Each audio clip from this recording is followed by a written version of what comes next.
Real issues में एक दफ़ो ॿीहर भली कार। नाज़रीन, जामशोर ज़िले के तालके मांझन जा लखें रहवासी हिन वक़्तु पीअण जे पाणी लाइ परेशान आहिनि, छाकाणि त पब्लिक हेल्थ खाते जी नाइली सबबि 13 वाटर सप्लाई स्कीमुनि मां 12 वाटर सप्लाई स्कीमूं नाकारा बणियल आहिनि, जंहिंजे करे 2 लख आबादी वारे हिन तालके जा अक्सर ॻोठ पाणी खां महरूम बणियल आहिनि। इन हवाले सां आगाह कंदो असांजो सन जो रिपोर्टर सागर सोलंकी।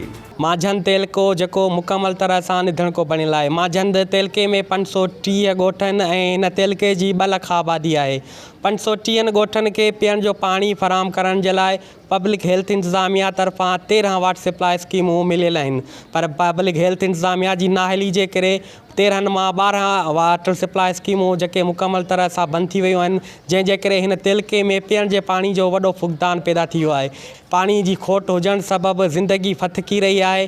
पाणी न हुजण जे करे इंसाननि सां गॾु जानवर पिणु उञ विघे तड़पी तड़पी मरी रहिया आहिनि, पर हिन तेलके जी आवाम खे कंहिं ते को बि रहम न पियो अचे। मां तव्हांखे ॿुधाईंदो हलां त तेलके मांझन जी यूसी शालमाणी जो ॻोठु भूरो खान खोसो, जेको 40 सालनि खां पीपल्स पार्टी जे उमेदवारनि खे वोट ॾींदो पियो अचे ऐं उते जा रहवासी पीपल्स पार्टीअ सां सलाहियल आहिनि, पर उन्हनि खे 40 सालनि जे दौरान बि कुझु बि न मिली सघियो आहे। उहे बि पथर वारी दौर वारी ज़िंदगी गुज़ारे रहिया आहिनि, जॾहिं त उन ॻोठ खे पीअण जे पाणी फराहम करण लाइ अब्दुल्ला शाह जे दौर में 2 खूह ॾिना विया हुआ, पर उहे खूह बि सुकी वञण जे करे उहे बि पाणी जे लाइ तड़पी रहिया आहिनि। पब्लिक हेल्थ इंतज़ामिया हिन तेलके सां मातेली मां वारो सलूक कयो आहे। किरोड़नि जी बजट हुजण जे बावजूदि बि नंढा नंढा जेके वाटर सप्लाई जा मसइला आहिनि उहे बि हल न करे सघी आहे, जंहिंजे करे हिन तेलके जूं औरतूं मर्द ॿार पीअण जे पाणी लाइ दर बदर आहिनि ऐं उहे गॾहं गाॾनि कवाटिन समेत मुख़्तलिफ़ ज़रियुनि ते पाणी भरण ते मजबूर आहिनि, जॾहिं त सरहदी वारा जेके आहिनि महांगे अघ ते पाणी ख़रीद करे ज़िंदगीअ खे गुज़ारे रहिया आहिनि। हिन तेलके जी आवाम जो हिन वक़्तु जियापो मुश्किल बणियल आहे ऐं हिन तेलके जा माण्हू अॼु बि समूरनि सहूलियतुनि जी खोट ऐं पीअण जे पाणी जे फुक़दान सबबि दर बदर थींदा पिया अचनि। जी नाज़रीन, सागर सोलंकी तालके मांझंद में पाणी पीअण जे पाणी जी खोट जे हवाले सां आगाह करे रहियो हो त कीअं पब्लिक हेल्थ खाते जी नाअहलीअ सबबि उतां जा रहवासी पीअण जे पाणी खां महरूम बणियल आहिनि। असांजे रिपोर्टर कुझु मक़ामी रहवासियुनि सां ॻाल्हि ॿोल कई आहे, हू हिन मसइले बाबति छा था चवनि, अचो त ॿुधूं। पब्लिक हेल्थ वारनि जी बदमाशी आहे। पब्लिक हेल्थ तव्हांखे भले साल सॼो गुज़री वञे पर किथे बि ईंदे नज़र कोन ईंदी, जो तव्हां वटि अचे किथे बि कंहिं स्कीम ते कंहिं वाटर सप्लाई ते अचे नज़र रखे त छो मोटर ख़राबु आहे, छो पाणी कोन थो हले। थोरी टेक्निकी मसइलनि जे लाइ माण्हू दरबदर आहिनि। माण्हू गॾनि ते मोटर साइकिलनि ते जीअं सॼे तलिके में असीं निकिता आहियूं त माण्हू उहे ई दरबदर आहिनि, पंहिंजा नंढड़ा ॿार बचड़ा वठी पाणीअ में लॻा पिया हूंदा, उन्हनि बचड़नि जो कहिड़ो मुस्तक़बिल थींदो।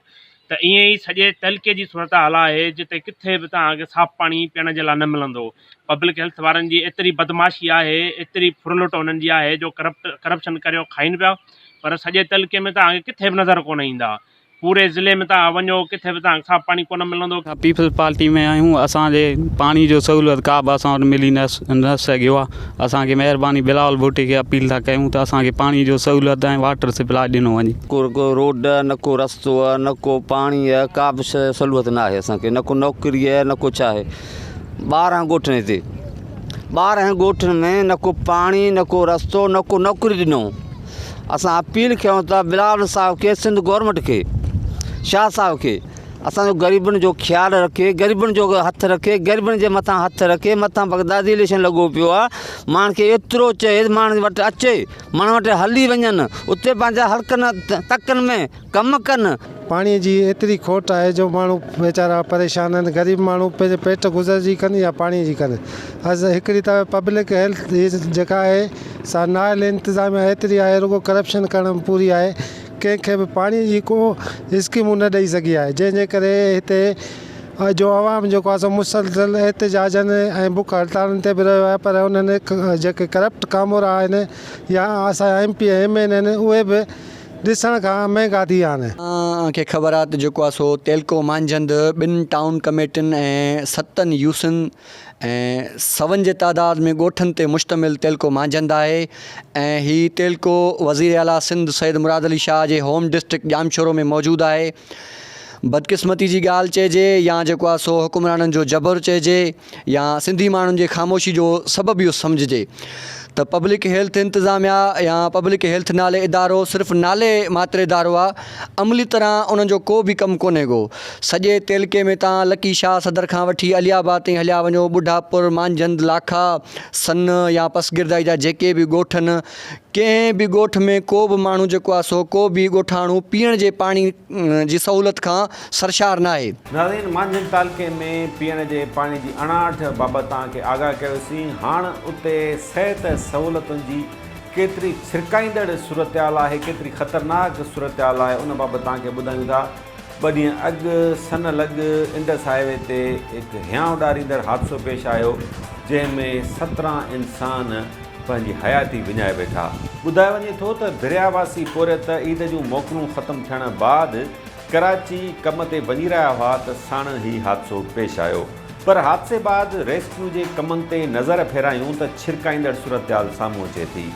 वेन हादसे में ज़ख़्मी थियल पोरियत हादसे वारे हंधि तड़पंदा रहिया। मक़ामी ॻोठाणनि मांझंद तालके अस्पताल इंतिज़ामिया खे एम्बुलेंसिस मोकिलण लाइ चयो, पर एम्बुलेंस स्टार्ट ई न थी सघी, जंहिंखां पोइ मरीज़नि जे वारसनि खां एम्बुलेंस खे धिका ॾियारे स्टार्ट कयो वियो। एम्बुलेंस देरि सां पहुचण सबबि ज़ख़्मियुनि जो तुर्त इलाज न थी सघियो ऐं 8 ज़ख़्मी थॾे ते तड़पी तड़पी फोत थी विया, जिन खे मक़ामी माण्हुनि वेन मां ॿाहिरि कढी मुसाफ़िरखाने में रखियो। अस्पताल में बिजली बंदि हुई, जनरेटर त मौजूदु हो, पर उन में पेट्रोल ई न हो। करोड़नि रुपयनि जी बजट हुजण जे बावजूदि बि अस्पताल में फोत थियल माण्हुनि जे लाशनि खे अस्पताल जे फर्श ते रखियो वियो। हादसे जो इतला मिलण ते मांझंद जा शहरी वॾे तादाद में गॾु थी विया, जिन फोतुनि जे लाशनि मथां अजरकूं विधियूं, जॾहिं त शहरियुनि चंदो गॾु करे जनरेटर में पेट्रोल विझरायो। नाज़रीन, इन सां गॾु प्रोग्राम जो वक़्तु पुॼाणी ते पहुचे थो। मुंहिंजे कैमरामैन यासिर कुरैशी सां गॾु इरफान अली बुगे खे हैदराबाद मां ॾींदा इजाज़त। अल्लाह निगहबान।